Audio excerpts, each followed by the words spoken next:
This past weekend, GrandSlam number 14 went down in Canada, the last ever iteration of this iconic tournament series. It was also the second largest tournament to go down this past weekend, the largest in NA, second only to Sumobato over in Japan. This tournament drew lots of Canadian talent and even some invaders from the United States to throw down to not only claim the Canadian crown, but also to celebrate and send off this beloved tournament. Now, full disclosure, I wanted to do a normal top 8 recap, but I'm unable to since we're missing 3 top 8 VODs, those being both sides of Losers 8s and one side of Losers Quarters. Normally, if both sides of Losers 8s are missing, I can at least cover top 6 like I did at EVO 2023's Street Fighter 6 bracket, but 3 missing VODs is just one too many for me to cover a tournament in that style. So instead, today we're going to be going over the top 5 things from GrandSlam number 14 that you should know. Before we begin, just a reminder that if you want to support me monetarily, you can do so by using the links to my Patreon and channel memberships, links to both in the description below. With that out of the way, let's get started. Number 5. Seesaw's Crazy Losers Run. Seesaw is an Incineroar main who is ranked number 13 in BC and is somewhat known for their legendary doubles performances. In fact, Seesaw started off GrandSlam 14 by winning doubles with Machu, winning over the team of JDV and Base Mage along with many others.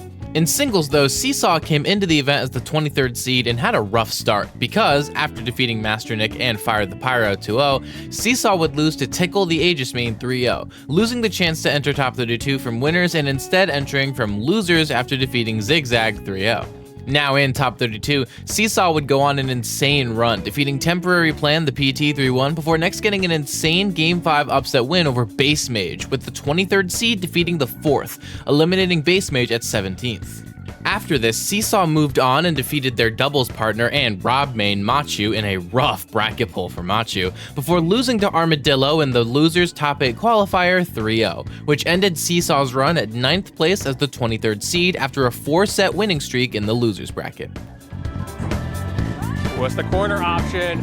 Seesaw so scary in the corner that Nair going to rinse and repeat.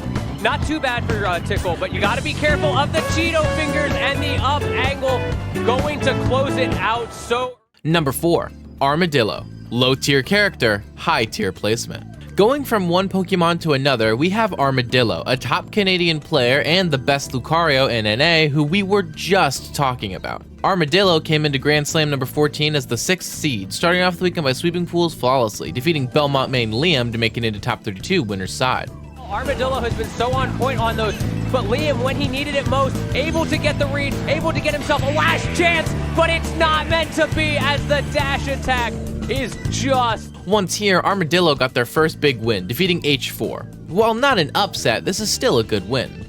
However, Armadillo would lose their next set, losing in a Game 5 to Big D and dropping into losers. From here, Armadillo defeated Seesaw like we discussed before making it into top 8 losers side and defeating JDV in an extremely close Game 5 set. However, this was where Armadillo's run ended, as the very next set would be a 3-0 loss to Monty, the only time all weekend where Armadillo opted to switch off of Lucario and onto their secondary Aegis.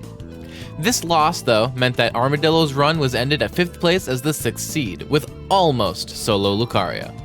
Try to catch with the drag there, going for the backdoor. Armadillo caught with the forward, not enough to take the stock. 171% Armadillo still in this, able to catch the horse here, trying to go for the hard read, it didn't work, but the back air, it's enough. Armadillo winning 3-1 over H4. Oh my goodness! Number 3.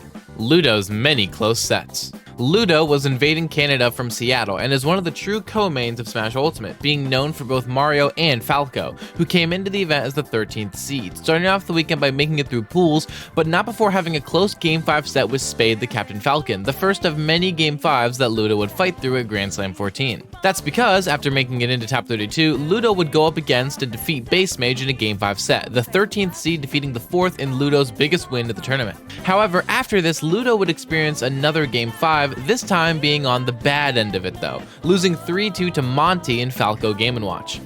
As a side note, this is curious to me, as I've always been under the impression that Game & Watch is supposed to be Falco's worst matchup, but apparently Ludo, at the very least, considers it to be better than Mario Game & Watch. Maybe some Falco mains or Mario mains can enlighten me in the comments.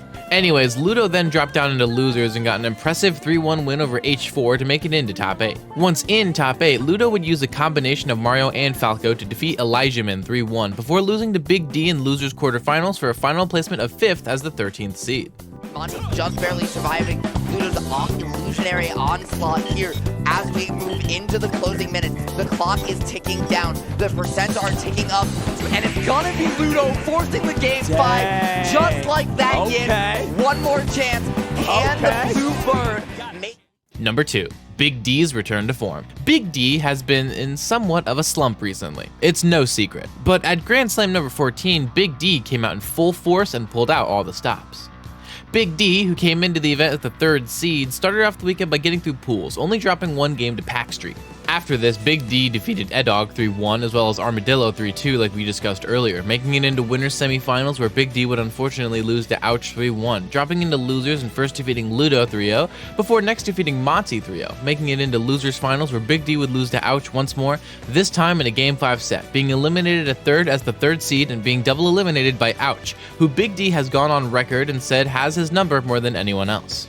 Anything there, and now 99.1, right? Not quite 12%, maybe 1 interaction away, and there it is. And no, he's just gonna die off the top.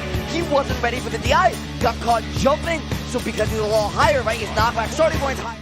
Before we get into our number 1 spot, let's go over some honorable mentions. H4 places 9th after going game 5 with Captain L and Opsign, losing to Ludo and Armadillo. Xavier places 9th after defeating Zukaluza 3-0 and Tickle 3-1 before losing to Elijahman 3-1. Machu, winner of doubles alongside Seesaw, defeats Jojo de Hobo in a game 5 set. Elijahman places 7th after defeating Embo Z game 5 and almost defeating Apollo Kage and Shulk Snake before eventually losing to Ludo in losers 8ths. And lastly, number 1, the final Grand Slam goes out with a bang.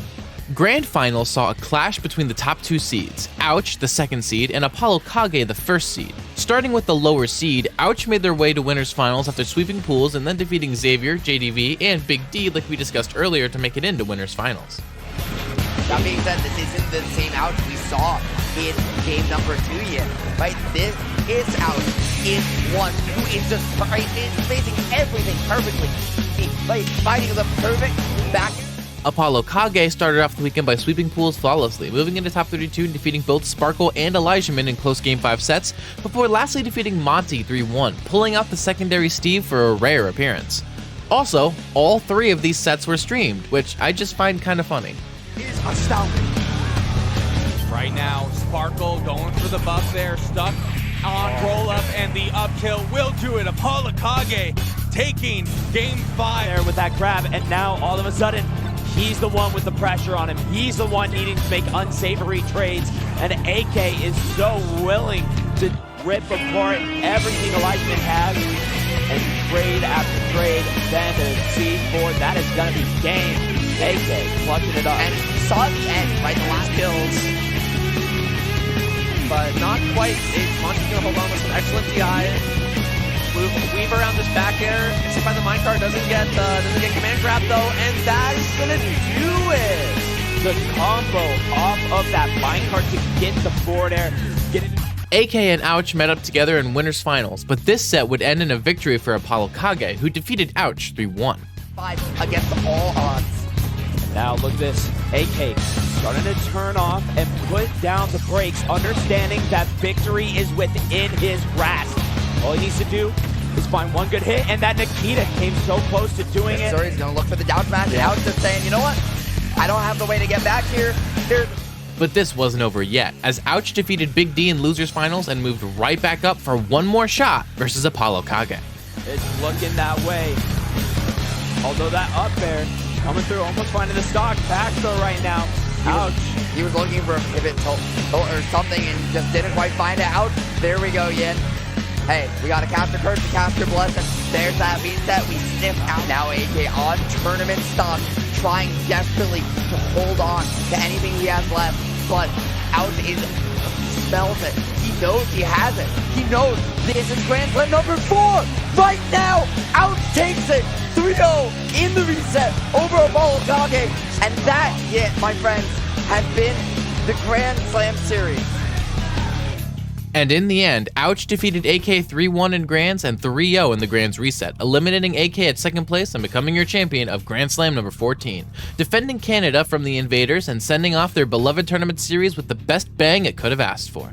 That's going to be it for today's video. Before I go, shout out to my patrons Seth Lasser, Frosco33, and my tier 2 patrons Iltis and Diamond Blaze.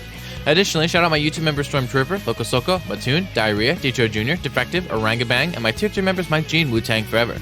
If you want to support me using either of these methods, links are below. Don't miss the streams and shorts I'll be producing over the weekend. But until then, I've been your Sir Mice, and thank you all so much for watching.